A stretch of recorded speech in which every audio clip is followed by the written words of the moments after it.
सुंदर one such में बहुत सुंदर था। सभी तरह के पेड़ पौधे, फूल पत्तियां और साफ पानी के झिलमिलाते तालाब और सुंदर वन में खिलखिलाते सभी पशु पक्षी। सुंदर वन में एक पेड़ पर गंगाराम तोता, उसकी पत्नी गंगी और छोटा बेटा मिट्ठू उसके साथ रहता था। गंगाराम और गंगी उड़ते हुए दूर दूर जाते और वापसी में खाने की ढेर सारी चीजें मिट्ठू के लिए लेकर आते। पर मिट्ठू लाडला था, खाना खाने में आनाकानी करता। मुझे भूख नहीं है, आप साइड में रख दो, मुझे जब भूख लगेगी मैं खा लूंगा। गंगाराम और गंगी उसे प्यार से समझाते। देखो मिट्ठू, हम इसे प्यार से लाए हैं, कुछ खा लो, खाओगे नहीं तो बड़े कैसे होगे। गंगी बड़े लाड़ से ही कहती, अच्छा तो मैं और तेरे पापा आंखें बंद करते हैं। आंखें हमारी बंद, बताओ कौन खा गया, कौन खा गया।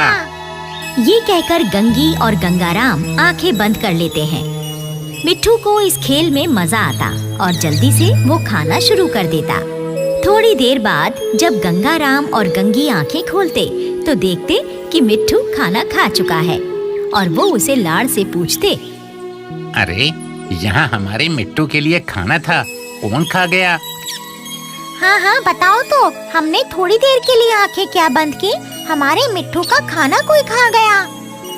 नहीं माँ, मैंने भी आंखें बंद कर ली थी, पता नहीं कौन खा गया, जरूर गुन्नू खा गया होगा।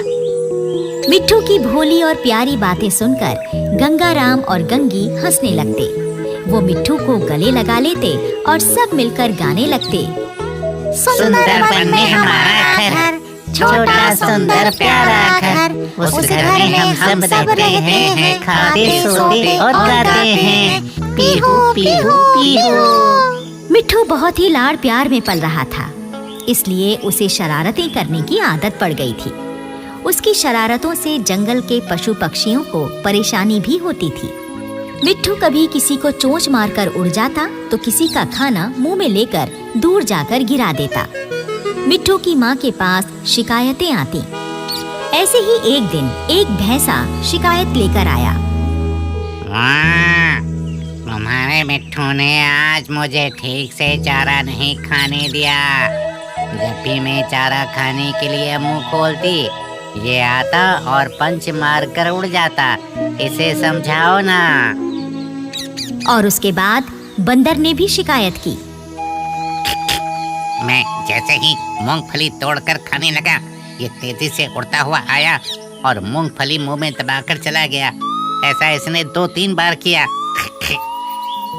गंगाराम और गंगी मिट्ठू की इन हरकतों से काफी परेशान थे।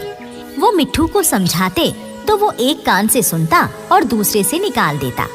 कभी वो मिट्ठू को जोर से डांटते तो वो मुंह फुलाकर दूसरे पेड़ पर जा बैठता। उसी पेड़ पर लंगूर दादा भी रहा करते थे। मिट्ठू को देखते ही वो समझ जाते कि आज इसे फिर से डांट पड़ी है और ये रूठ कर यहाँ आ बैठा है। लंगूर दादा उसे समझाते। देखो मिट्ठू बेटा, तुम्हारे माता पिता तुम्हें जो समझाते हैं वो तुम्हारी भलाई के लिए है।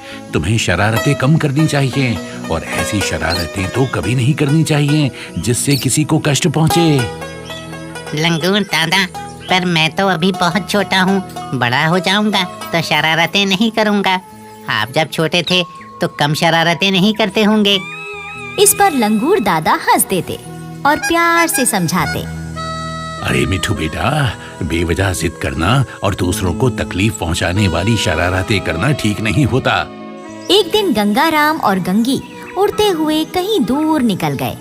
वहाँ उन्होंने बहुत से अखरोट और मूंगफली के दाने गिरे हुए देखे। उन्होंने आपस में सलाह की। क्यों गंगे, क्या कहते हो? क्यों ना हम इन्हें ले जाकर अपनी खो में रख लें, बुरे वक्त में काम आएंगे और अगर किसी पड़ोसी को जरूरत पड़ी तो उसे भी दे देंगे। हाँ, आप सही कहते हैं। इंसान को अपने बुरे वक्त के लिए हमेशा बचत करके रखनी चाहिए। फिर वो दोनों उन अखरोट और मूंगफली के दानों को ले जाकर अपनी खो में रख लेते हैं। उधर मिट्ठू शरारतें करता हुआ इधर उधर उड़ रहा था कि तभी उसने गुन्नू तोते को अपनी छोटी सी गाड़ी चलाकर जाते हुए देखा। गुन्नू भाई की मोटर चली पम पम पम, मेरे बराबर खड़ा हो किस में है दम।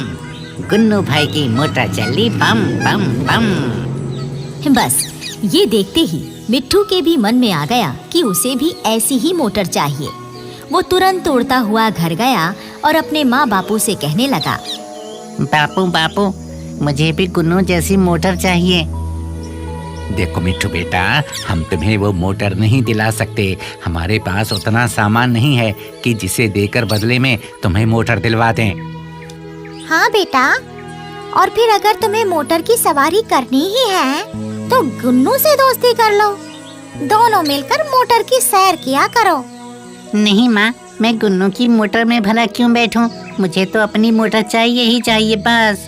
गंगाराम और गंगी ने मिट्ठू को बहुत समझाया पर मिट्ठू नहीं माना।